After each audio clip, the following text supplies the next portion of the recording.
Level 1. You wake to a sliding silence. The city hums below like an indifferent machine. Your phone sleeps face down. A note waits on the kitchen island. No letterhead, just 3 words. We can trade. You laugh because it sounds like a carnival trick. Cold wind through the open window answers.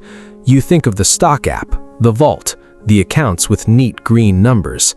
Happiness has been a whisper in meetings, a vacation scheduled, a promotion you never refused, but the whisper never landed. The offer is simple. Bring wealth, receive happiness. No vague promises, a scale, a ledger, a signature.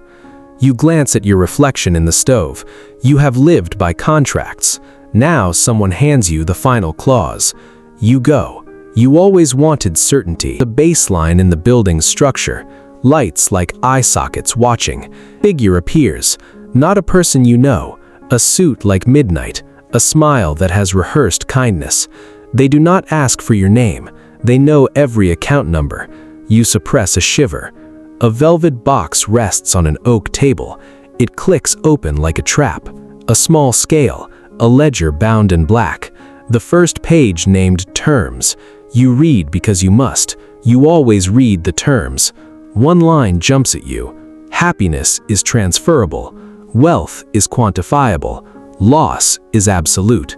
You sign. Your pen trembles. The ink drinks your name.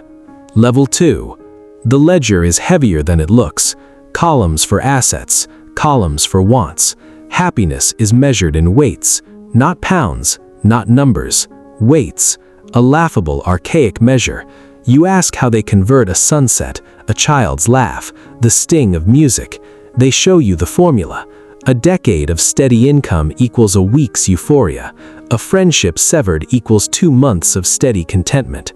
A memory erased buys a month of quiet. You calculate like you always do. You run scenarios in your head. This is a spreadsheet with blood. You think, I can afford a lot. The temptation is clinical. No altar needs candles, just options. They place tokens on the scale. A coin for every memory you trade. A stack for your retirement fund. You listen to the weights clink, sound like small funerals. They offer you a demonstration, a single childhood memory.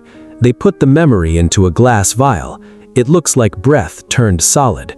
You see yourself at 8, the smell of a field, a laugh. You feel the warmth spike behind your ribs. Then the vial is raised. You watch the memory leave. It melts into the ledger like spilled honey. A number appears in the happiness column. Pleasure blooms, immediate, bright, cinemascope euphoria. You gasp. It may be the most honest pleasure you have ever felt. There is no guilt, only the ledger's neat arithmetic. You can buy this euphoria again. You can buy more. You will never have to be patient again. Level 3. The ledger is a mirror. Every purchase leaves a shadow. They warn you about diminishing returns. You think you understand. You do not. The second trade is cheaper. The feeling is less wide. A third purchase narrows the edges. You chase that first spill of light, addicted to the architecture of certainty. You trade a Sunday morning, a houseplant's slow victory, a promise that someone kept. You feel that emptying with the same clinical calm. Happiness arrives, edited. No noise, no context. A perfect wave. But the ledger collects what you relinquish. Names become blanks. Conversations memorize their own absence. You notice the gaps in family photos. The air around you acquires a sterile quality. The world does not blur, it clarifies. Your calendar fills with things that promise growth. You no longer taste the flavors of small surprise. You trade a year of anxiety for an easy morning. You trade the sting of loss for the comfort of denial. You think you're solving for peace. You are negotiating with the architecture of your soul. And the ledger is patient. It always balances. Level 4. The room hums as you make the big trade. They bring out the heavy pen. This contract is different. It asks for things that do not have market values. The safety of helpless mornings. The possibility of failure. The sharpness of regret. You balk. You have never liked her edges dulled. They set a photograph on the table, you in profile, eyes open. The ledger indexes the photograph. If you sign, you will lose certain truths. Minor cruelties become tolerances. Small rebellions become neat resignation. You think of the people you've loved and harmed, of apologies you saved for later, of opportunities you refused because fear was easier. What is a life without its residue? They smile like a closing door. They offer you a bargain, a chunk of wealth for infinite contentment. You imagine a life without ache, without restless nights. You whisper, yes. The pen scratches. An exchange is made. You hand them an account like a coin. They hand you a vial of calm. It is the color of rain. You drink. It is perfect. Warmth floods you, a staircase of quiet. You close your eyes. You cannot summon the wound you had yesterday. You cannot recall the bite of that argument. You try, and the memory is slippery, like oil on glass. You panic softly. You panic, and it subsides. You are grateful. Later, you will discover what you paid. For now, you sit in the hush. You have never felt so right, so composed, so empty. Level 5. Time is a machine that keeps receipts. You notice a friend at a cafe, laugh lines deep as trench maps. You can name their childhood pet, but their morning sadness eludes you. You try to care. You cannot access the sharpness you once used to cut through small deceptions. You listen to a song that used to break you open. It flattens into pleasant melody. Your lover's hand grows cooler on yours. You cannot remember why you left the light on once and the reason felt critical. You become efficient at everything, at making money, at buying happiness. You no longer argue. You no longer fight for anything. People compliment your calm. They do not know the bills you paid for it. You are an island of conserved energy. You are frequently mistaken for content. You cannot name the cost, except the ledger is always where you left it. Late at night, you open it like a confession. The handwriting is your own. You count the things you gave. They are small at first, then they are not. You see the calculus of your life. You see how the margins thinned. The more you bought, the less you could remember that you ever wanted anything at all. Level 6. Then comes the rumor, a whispered corner of the ledger, a clause tucked under the fold. Redemption is possible, but at a price that makes the scales weep. You can buy back what you sold at twice the cost. You stare at that line until the ink seems to move. You think of buying back a child's laugh. Twice the price feels obscene. What could you do? Withdraw everything. You could attempt to claw back your life, but what if the thing you buy back is not the thing you sold? Memories returned may be replicas, fat and flat from the mint. You imagine bargaining with yourself. You wonder if anyone has tried. You picture the ledger heavy with all the names of people who repurchased themselves into grief.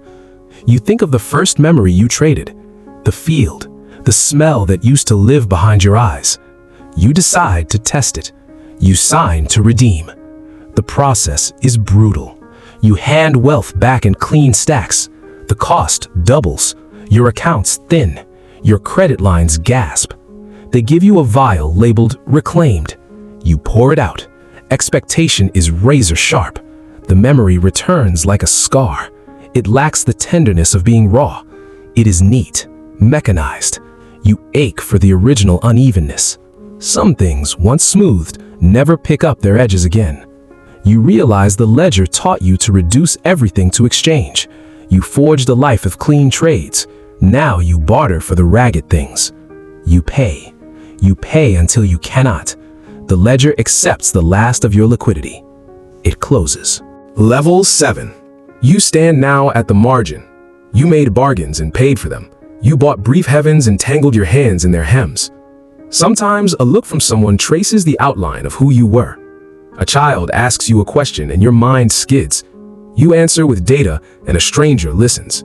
You feel hollow and full at once. The ledger is on the table like a verdict. You can keep trading. You can try to buy everything back. You can walk away with what remains in your bank. There is another choice, a dangerous one. To stop trading, to sit with the ache, to let hunger reintroduce shape and consequence, to let failure carve you a new vocabulary, to risk being undone and perhaps rebuilt. You have no certainty, no neat numbers, only the slow, leaky work of living. The ledger does not like this word, risk. You think of the first sunrise you sold, of the first laugh, of the things you cannot price. You close the book, for now. The figure in the suit bows. They said the ledger always balanced, but perhaps it only tallied what you were willing to hand over. You put your hand to your chest. You look for the hollow you felt before the trades. It is there, salt and honest. It scares you. It hums. You decide. You will stop. You will stop trading. You do not know how long you will sit with the ache. You do not know if you can survive the rawness. You only know you want to feel without purchase. You walk away. The city swallows you in its indifferent noise. You stagger. You find a corner diner. You order something you cannot calculate. It tastes of the world. It is terrible and beautiful. A man across the room laughs at a bad joke. You laugh with him. The laugh is small. It is also yours. You look at your hands. They are empty. They are trembling. For the first time in a long time, you are not trading. You are paying attention. The ledger waits in an office that will always be open. Its pages will always be ready. You leave it with your signature inside, but the night is yours now. You will learn the price of living without certainty. You will learn what happiness costs when you cannot buy it. And maybe, when you are ready, you will return to the table. Not to bargain, not to trade, to tell them what a life should be worth. You walk into the dark. You are afraid. You feel alive.